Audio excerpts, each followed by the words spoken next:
Do you want to know that one truth that made me quit alcohol forever? Well, I recall it very vividly. It was that one truth, that one realization, that one moment of clarity where I took my last sip forever. And that was on April 17th, 2022. It didn't come from a program, it didn't come from AA, it didn't come from taking any courses, but it came from a realization within myself. And today I'm sharing that one truth that flipped everything, and maybe it would turn a switch for you. What's going on, everybody? My name is Jamie Garza, and it's time to ignite your sobriety. I want to talk about the old cycle I was and why I really couldn't fully get sober when I tried numerous times and fell backwards. It was because I felt alcohol made me creative. I felt like alcohol was just that.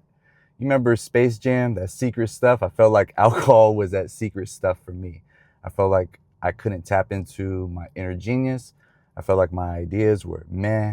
I felt like my personality was just mediocre. I felt all these things. And when I drank alcohol, it made me feel like a superhero. When I was on the journey of trying to quit and I often relapse, I felt like it was holding me back because it was. And I would just tell myself like, well, maybe it's not meant to be. Let me just continue to do what I've known, what I've seen around me my whole life. And if it ain't broke, don't fix it. But I was becoming more broken inside. And the moment that really hit me was when I was celebrating my 33rd birthday. It was April 17th, 2022. We're celebrating. I'm with all my family. I'm at my grandparents' house. They're throwing a big party. I'm having fun, and I was having like this punch. It was like spiked punch. It was like blue. I don't know what was inside. And it was at that point, I just felt something deeper knocking inside of me. Like, what am I doing? It was like I had a forecast of what the future really held for me. At that point, I was good off that. You know, I took those last sips and I had enough.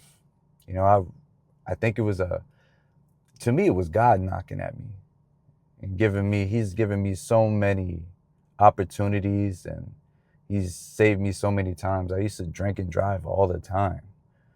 After bars or parties or wherever, I was reckless. And I think it was that knock, that final knock, and I felt it in me.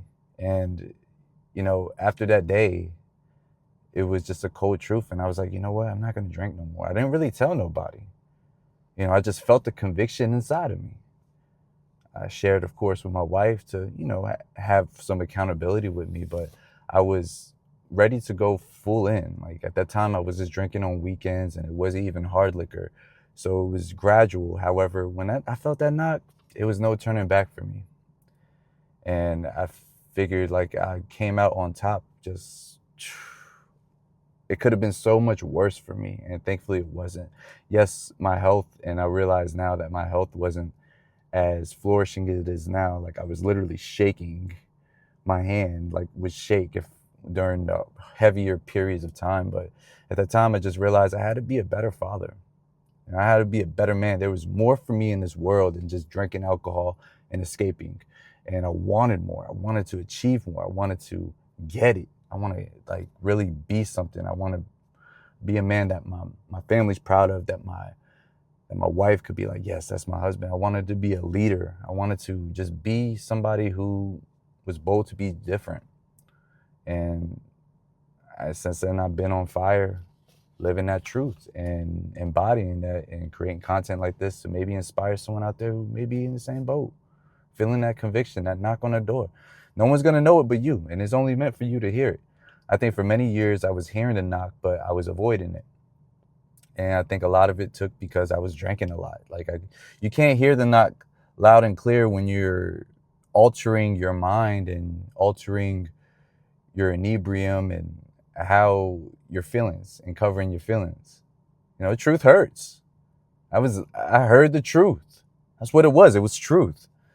And all my mission now is to continue to spread the truth. If I described that knock, it was quiet. Like it wasn't loud. It wasn't like, here I am. It was quiet. You know, being in that backyard and, you know, taking that sip of the blue motorcycle, whatever it was some spiked punch. It just wasn't hitting the same. And I looked around and I remember they saying happy birthday to me, and I had a cup in my hand and I made a speech, right? Just thinking I was so grateful for everything, but it was quiet at the same time. Like I could just hear birds chirping.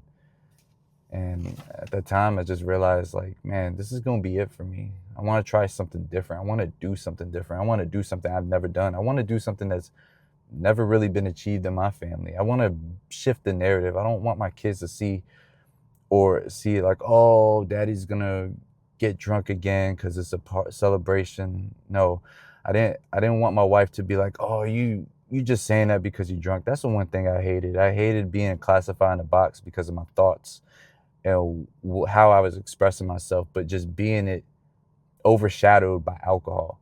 Oh, you're just saying that because you're drunk or this. And it could have been a positive idea. It could have been anything. I would get so excited about the ideas. I just hated that alcohol was superior to my thinking. I was ready to just have clearer thoughts. I was ready to have a bigger purpose, bigger than myself. I was ready to be more present. I was just ready to have a stronger faith and a belief. I was ready to just let go and be at peace. And over these 3 years, it has been peace. But at the end of the day, I didn't just quit. I rebirthed someone new. I rebirthed that old child I was. I rebirthed the one inside that's been inside of me the whole time, scared, but now fully bold and enlightened, without the brain fog, without the addictions, without the thoughts of thinking less of anxiety, of depression, without the thoughts of just second guessing yourself, just real cold-hearted truth. And that's what I'm on right now. Yes, life as a man, it does get tough. It gets rough. And as a father, as a provider, as an entrepreneur, this journey is not built for the weak. I've wanted to quit numerous times, but I immediately shifted my thought and just always think that life isn't happening to me, it's happening for me. Alcohol no longer has a stronghold over me. There's a bigger purpose in my life. And as a man, I always wanted to be. That's why I continue to ignite my sobriety. So this is just a message to anyone out there. You may hear that knock. The more you get away from the alcohol, you might be like me. You know, I was drinking on the weekends, slowly, gradually doing it. And I heard that knock loud and clear. And it was peaceful and it was just calm, but it was loud. Here I am, over 1,000 days, no alcohol. This video is for you to listen to your body, listen to your mind when it's sober, and just ignite your sobriety. You deserve it. Your family deserves it. Your kids deserve it. Your community deserves it. More importantly, you deserve it. You deserve this. All right? Drop a like if you like this video. And subscribe to the channel. I'm really trying to build this following community for us to continue to advocate for sobriety and igniting the best version of yourself. That's it. That's all. That's enough. I'm gone.